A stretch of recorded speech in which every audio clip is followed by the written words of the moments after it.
BRS party ప్రధాన కార్యాలయంలో ఈరోజు సిట్ వేసిన సందర్భంగా హరీష్ రావు బీఆర్ఎస్ పార్టీ నాయకులు కార్యకర్తలు చాలామంది దీనికి హాజరైనటువంటి పరిస్థితి. ఎందుకు ఇంతమందితోటి బీఆర్ఎస్ ప్రధాన కార్యాలయంలో ఇంతమంది ఉన్నారు అనేది మనతో పాటు మాట్లాడడానికి బీఆర్ఎస్ పార్టీ సీనియర్ మహిళా నాయకురాలు ఉన్నారు. అడిగి తెలుసుకుంటున్నాం. నమస్తే. ఏంటి ఇంతమంది వచ్చింది?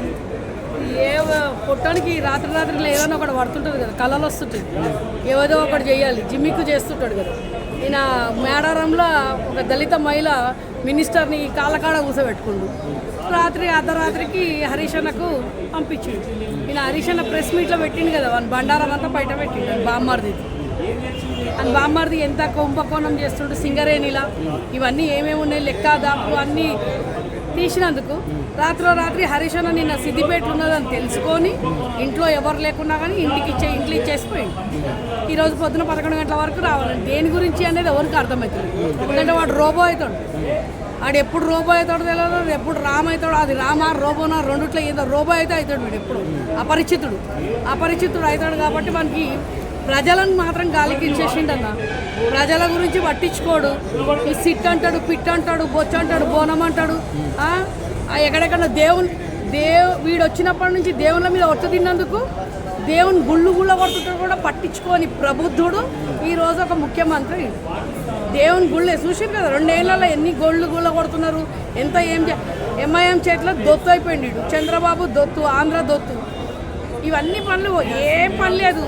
420 హామీలు పొందబెట్టిండు, 6 గ్యారంటీలు పొందబెట్టిండు. ఇస్తానే ఇవ్వకుండా తప్పించుకొని లక్షల కోట్ల అప్పులు చేసి దావూస్కి వెళ్ళిపోయాడు. మళ్ళీ నిన్న రాత్రి దావూస్ పోయిండు. ఇవాళ పొద్దున టీవీ 9లో చూపిస్తుండే ఏదో యూనివర్సిటీలోనంట వీడు చదువుకోవడానికి అడ్మిషన్ తీసుకుంటుండంట ముఖ్యమంత్రి. ఈరోజు అంత మూర్ఖుని తెచ్చుకున్నాం మనం, అంగుట చాప్ని తెచ్చుకున్నాం. ఈరోజు టీవీ 9లో చూపిస్తున్నాడు ఏదో యూనివర్సిటీలంట వీడు చదువుకొని వస్తాడంట. మళ్ళీ పొట్టోడు గాలికెట్ చేస్తాడు. తెలంగాణనంతనా అర్థమవుతలేదు. విద్యాశాఖ లేదు, హోమ్ మినిస్టర్ లేడు.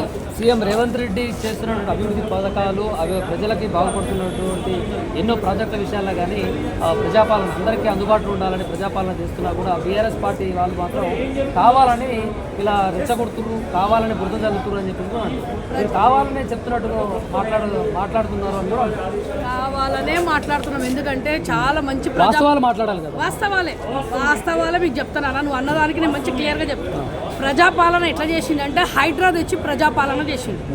ప్రజలను తీసుకుపోయి బొంద పెట్టి వాళ్ళ ఇండ్లు కూలగొట్టి 10,000 ఇండ్లు కూలగొట్టేసి ప్రజాపాలన చేసిండు. లగచర్య తెచ్చి ప్రజాపాలన చేసిండు. మూసి ప్రక్షాళన అని చెప్పేసి ఈరోజు 1,50,000 కోట్లు అప్పు తెస్తాడంట. మళ్ళీ రైతు బందీ ఇవ్వడానికి పైసలు లేవు, ఈయనకు రైతు బీమా ఇవ్వడానికి పైసలు లేవు, పంట కొనుక్కోవడానికి పైసలు లేవు, యూరియాకు పైసలు లేవు, కళ్యాణ లక్ష్మికి తులం బంగారం పైసలు లేవు. ఇవన్నీ ప్రజలు నేను కావాల్సుకునే మాట్లాడుతున్నాను. నాన్న తెలంగాణ మొత్తం చూస్తలేదా? గుడ్డోళ్ళ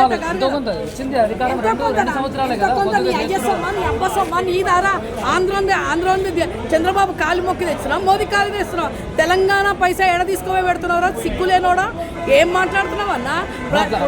నా మాట అట్లా బరబ్బర్ మాట్లాడతా. నా మాట వినని మీరు భయపడుతున్నారు ఎందుకు? మొన్న ఎన్టీఓని ఎత్తుకొని పోయింది పాపం. మీడియాను భయపట్టిస్తున్నావు, భయభ్రాంతులు చేస్తున్నావు. ఎవరిని భయపడుతున్నావు? రైఫిల్ మాస్టర్వి బిడ్డ నువ్వు. ఎవరిని భయపట్టిస్తున్నావు? ఈరోజు 4 అడుగుల్లోడు 6 అడుగుల బుల్లెట్ను తీసుకుపోయి షిట్టు అవి ఇస్తే అంటే భయపడతాడా హరీష్ అన్న? తెలంగాణ తెచ్చుకున్న యోధుడు ఆయన, తెలంగాణ తెచ్చుకున్న అంటారు కదా, నువ్వు రైఫిల్ మాస్టర్వి. రైఫిల్ పట్టుకొని తిరిగినావు. ఆంధ్ర వాళ్ళు ఎంబడి కార్లలో పట్టుకొని తెలంగాణ అంటే రైఫిల్ గోలి కొట్టడానికి తిరిగిన మూర్ఖుడా. ఈరోజు నువ్వు మమ్మల్ని అంటావా? హరీష్ అన్న మీద ఏం చేసిండని చెప్పేసి 2 ఏళ్ల నుంచి ఎంపికిండన్నా. ఫోన్ ట్రాపింగ్ ఇప్పుడు యాదొచ్చిందా? నిన్న వీని కుంభకోణం బయట పెట్టినందుకు యాదొచ్చిందా? కుంభకోణం బయట పెట్టినాకనే యాదొచ్చింది కదా. ఇన్నేళ్ళు ఎంపికిండు. ఇంతకుముందేమో కేటీఆర్ అన్నది ఈ రేస్ అన్నాడు. కేసీఆర్ ఏమో కాళేశ్వరం అంటాడు. వానికి ఎట్లా వస్తే వాడు, నేను చెప్తున్నా కదా, అపరిచితుడు వీడు. ముఖ్యమంత్రి కాదు వీడు. తెలంగాణకు పొట్టోడు, అపరిచితుడు. ఎప్పుడేం చేస్తాడో వానికే తెలుసు. ఇప్పుడు తెలంగాణ రాష్ట్రంలో బీఆర్ఎస్ పార్టీ మధ్యలో కూర్చుతామని చెప్పినట్టు బీఆర్ఎస్ పార్టీ లేకుండా చేస్తామని కూడా కొన్ని సందర్భాల్లో మాట్లాడినట్టు ఎలా చూస్తారు? ఫస్ట్ ఏమన్నాడంటే కేసీఆర్ ఆనవాళ్ళు తుడుస్తాను రాగానే కేసీఆర్ లేకుండానే చేస్తాను. కానీ దీనికి పిచ్చోనికి అర్థమవుతలేదు. కేసీఆర్ అణువణువులో ఉన్నాడు తెలంగాణలో, అణువణువుల కేసీఆర్ అంటున్నారు. ఎక్కడ చూడు అక్కడ కేసీఆర్ మళ్ళీ రావాలంటాడు. గద్దెలు కొలుస్తా అంటే ఊకుటమా అన్న? గద్దెల కింద గద్దెల కాడ ఛాయలు ఇస్తుండే వీడు, గద్దెలు దవ్వుతుండే వీడు గుంపు మేస్త్రి.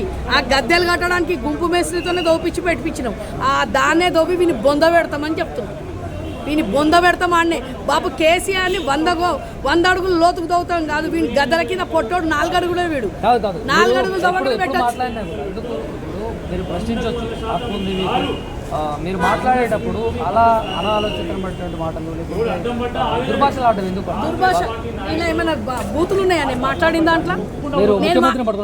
ముఖ్యమంత్రి ఎవరికన్నా ముఖ్యమంత్రి నా మాట వినండి. నిన్ను అన్నా అంట మర్యాదిస్తా. ఎవరికైనా మేము తెలంగాణ బాబు కేసీఆర్ 10 ఏళ్ళు మేము మాట్లాడినామా? ఈ రోజు కూడా ప్రతి స్టేజ్లో ప్రతి దగ్గర స్కూల్ చూడాడు, గుడి చూడాడు, ఏమీ చూడాడు. వాడు చెత్తకుండి మీద మాట్లాడినట్టు మాట్లాడతాడు. వాడు చెత్తకుండీల మీద తిరుగుతాయి చూడు ఆంబోతులు, అట్లాంటి భాష వాడు. ఒక ముఖ్యమంత్రి గద్దెలు గులుస్తా అంటావా? ఒక ముఖ్యమంత్రివేనా నువ్వు? అసలు హోమ్ మినిస్టర్వా నువ్వు? హోమ్ మినిస్టర్ నువ్వు వాడు చేసేది మళ్ళీ ఇంటికి పెద్ద ఏమంటారు, తెలంగాణ రాష్ట్రానికి నీకు ఒక అధికారం ఇచ్చింది, ప్రజాపాలనలో నీకు అధికారం ఇచ్చి ఆ అధికారంలో నువ్వు వచ్చి మళ్ళీ కేసీఆర్ని బండబూతులు తిడతావా? 100 అడుగుల లోతు దవుతావా? ఎవరికి దవుతావురా? పొట్టోడా 4 అడుగులు నువ్వున్నావు. నువ్వు ఏం భాష మాట్లాడతావో మేము ప్రజలు అదే నేర్చుకుంటాం కదన్నా. ఈరోజు టీవీలు బంద్ చేస్తున్నారు తెలుసా? ఆయన అంటలేడా? మీకు తెలియదా? మీడియా ఏమంటున్నావా? నా ఏడ చూడు, ఏ స్టేజ్ మీద చూడు బండబూతులు తిడుతున్నాడు కదా. మీరు కూడా ఆయన దిక్కు మాట్లాడుతున్నారా? ఇది కాంగ్రెస్ వల్ల మీరు వాని ఎంత లోపలికి పెట్టుకుంటున్నారో అంత బయట మాట్లాడేది తెలుస్తలేదా? ప్రెస్ మీడియా అరే మీడియాను తొక్కుతున్నాడు కదా, మీడియా గొంతు నొక్కుతున్నాడు కదా. NT1 ఎత్తుకపోయింది కదా. చేయమను, పీకేదేముందాడా? అరెస్ట్ చేస్తే తెలంగాణ ఉద్యమాలలో ఎన్నో చేసినాం. పీక్తాడైందాడు వీడ చేయరా అని ఎన్నిసార్లు చెప్పినా, ఎన్ని మీడియాలలో చెప్పినా. పొట్టోనికి సిగ్గుశరం లేదానికి. సిగ్గుశరం ఉంటే ఈ మాటలు మాట్లాడాడు వాడు మర్యాదగా మాట్లాడేదాకా మేము ఇట్లనే మాట్లాడతాం. వాడు మర్యాద మా బాపు కేసీఆర్ కాలు మొక్కి పాలాభిషేకం చేసిందాక ఇట్లనే మాట్లాడతాం.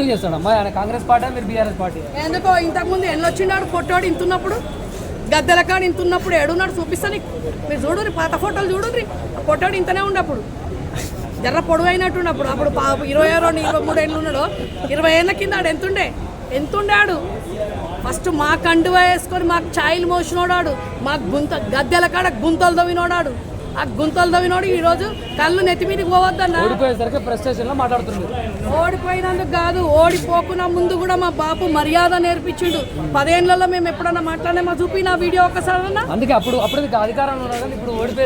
అధికారంలో ఉన్నప్పుడు నా మాట విను. అధికారంలో ఉన్నప్పుడే ఇప్పుడు మాట్లాడుతుంది చూడు. కల్వ, పుల్వ, సంధ్య, పింధ్య అవన్నీ అధికారం లేనప్పుడు కూడా మాట్లాడి, అధికారం వచ్చినాక ఇంకా రెచ్చిపోతున్నాయి అవి.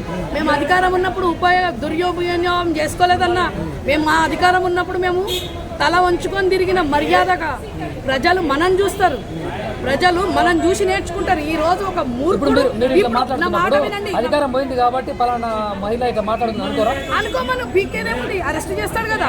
ముఖ్యమంత్రి మాట్లాడినప్పుడు మేమేందో మాట్లాడదు. తర్వాత కానీ మిమ్మల్ని ప్రజలందరూ ఏమనుకుంటారు? బరబ్బర్ మంచిగా నాకెంతో మంది మంచిగా మాట్లాడుతున్నావు, ఖచ్చితంగా బరబ్బర్ మాట్లాడమని చెప్పిండ్రు, మాట్లాడమని చెప్తున్నారు. నాకు అక్క మా గొంతుక నువ్వు మాట్లాడు అని చెప్తున్నారు. మేము అనలేనివి మేము భయపడుతున్నాము. వాడు అరెస్టులు అన్నందుకు నేను మాట్లాడుతున్నాను. బరబ్బర్ ఎంతమందిని చేస్తాడో నా చేయమని చెప్పు. కొట్టని మా దగ్గర షేర్వానీలకు చూసుకొని ఉచ్చబోసుకుంటున్నాడు. షేర్వానీలకు ఉచ్చబోసుకునేటోడాడు. అర్థమవుతుందా? ఈరోజు అసద్ గాని కాలు మొక్కి తిరుగుతున్నాడు. మున్సిపల్ ఎలక్షన్స్ వచ్చినాయి కాబట్టి ఇలాంటి పొలిటికల్ స్టంట్ నేను 2 ఏళ్ళ నుంచి ఇట్లనే మాట్లాడుతున్నాను. స్టంటులు లేవు, ప్రింటులు లేవు, నాకు ఏది అవసరం లేదు. మీకు కాదమ్మా, ఇప్పుడు సిట్ వచ్చింది, నోటీస్ ఇచ్చారు కదా. కాంగ్రెస్ పార్టీ ఏమైనా పొలిటికల్ కాంగ్రెస్ కాదు అది. వీడు వేస్ట్ కాడు. కాంగ్రెస్ లో పాతోళ్ళు కాదు. వీడు RSS వాడు, వీడు BJP వాడు. వీడు ఎప్పుడు ఏం మాట్లాడతాడో వీడు అపరిచితుడు. నిన్న బయట బండారం పెట్టినామనే ఈరోజు రాత్రి హరీష్ అన్నకి ఇచ్చిండు. ఈ 2 ఏళ్ళ నుంచి ఏం పీకిండంట హరీష్ అన్నది ఎత్తలేదు. ఎందుకు ఎత్తలేదు? నిన్న హరీష్ అన్న బండారం, రేపు పొద్దున ఇంకోరు పెడతారు, ఇంకోరు బండారం బయట పెడతాడు. హరీష్ రావు మీకు ఏదో పదవి ఇస్తున్నారు కాబట్టి హరీష్ అన్న, కేసీఆర్, KTR ఎవరైనా పర్లేదు. నేను చార్మినార్కు సీఎం అని చెప్పుకున్నా. ఓడిపోయినాక అదే, గెలిచినాక కాదు. నేనే రాజు, నేనే మంత్రి, నేనే సీఎం చార్మినార్కి అని చెప్పిన. నాకెవరు పదవి అవసరం లేదు. మా అమ్మ చెప్పిన ఇంతకుముందు కూడా ఉద్యమకారురాలు మా అమ్మ, ఉద్యమకారురాలు బిడ్డ నేను. నాకు పదవి ఇచ్చినప్పుడు పుట్టాలంటే చాలా జన్మెత్తాలి. పదవి ఇచ్చినప్పుడు తీసుకుందాం, అప్పటి వరకు కొట్లాడతాం. తెలంగాణ ఇట్లాంటి పిచ్చోని చేతిలో పెట్టినాం కాబట్టి మళ్ళీ మా బాబు కేసీఆర్ వచ్చే వరకు మాట్లాడతా. వచ్చినాక నాకు ఇవ్వకున్నా పర్లేదు, నేనే ఆలకిస్తా. మరి ఇస్తుందా బీఆర్ఎస్ పార్టీ ఇంత ఎప్పుడు మీడియాలలో ఆ మీడియాకి పోయినా ఈ మీడియా ముందు మీరే మాట్లాడుతుంటారు. మరి బీఆర్ఎస్ పార్టీ అసలు గుర్తిస్తుందా అనేది కూడా వాళ్ళ ఇంట్లో నా మాట వినండి, నేను ఒక పెద్ద మాట చెప్తున్నా మీకు, గుర్తుపెట్టుకోండి. ఇంట్లో తండ్రిని తిడితే పిల్లలు పడతామా? తెలంగాణకు మా బాపు కేసీఆర్ జాతిపిత ఆయన. ఈరోజు గాంధీ ఎట్లనో తెలంగాణకు గాంధీ లాగా మా బాపు కేసీఆర్. తండ్రిని తిడుతుంటే పడేటోళ్ళు చెవటాలు అనుకుంటా. నేను పట్టించుకొని వాళ్ళని మాట్లాడడం వాళ్ళ భయమో వాళ్ళ మజ్బూరి ఏముందో మాకు తెలియదు. నేను ఎక్కడ సంపాదించలేదు, నేను ఎక్కడ అవి చేయలేదు. వాళ్ళు వీళ్ళలాగా స్పైర్ వీల్ చేసి జాబ్ అంటారు కదా, పోస్టులు తెచ్చుకోలేదు. ఖచ్చితంగా నేను తెలంగాణలో ఇప్పుడు ఆమె ఇంకొక ఆమె నేను మాట్లాడుతున్నామని చెప్పేసి మా మీద మా వాళ్ళే మాకు శత్రువులాగా చూస్తున్నారు. పట్టించుకోం. కాంగ్రెస్ పార్టీకి చెందినటువంటి పెద్ద నాయకులు మీకు మంచి పదవి ఇస్తావు రెండమ్మా అని బీఆర్ఎస్ పార్టీ వదిలేస్తారండి అని అంటే అనుకుంటారా? నాకు ఎన్నోసార్లు ఎంతోమంది, మా తమ్ముడు కూడా కాంగ్రెస్ వచ్చినాయి నాకు ఫోన్ రమ్మని చెప్పి. నేనన్న పొట్టోని బొంద పెట్టిన దాకా రానని చెప్పింది. మా బాపు కేసీఆర్ వచ్చిన తర్వాత నాకు పదవి లేకుండా మన పొట్టోని బొంద పెట్టే పదవి నాది అని చెప్పి.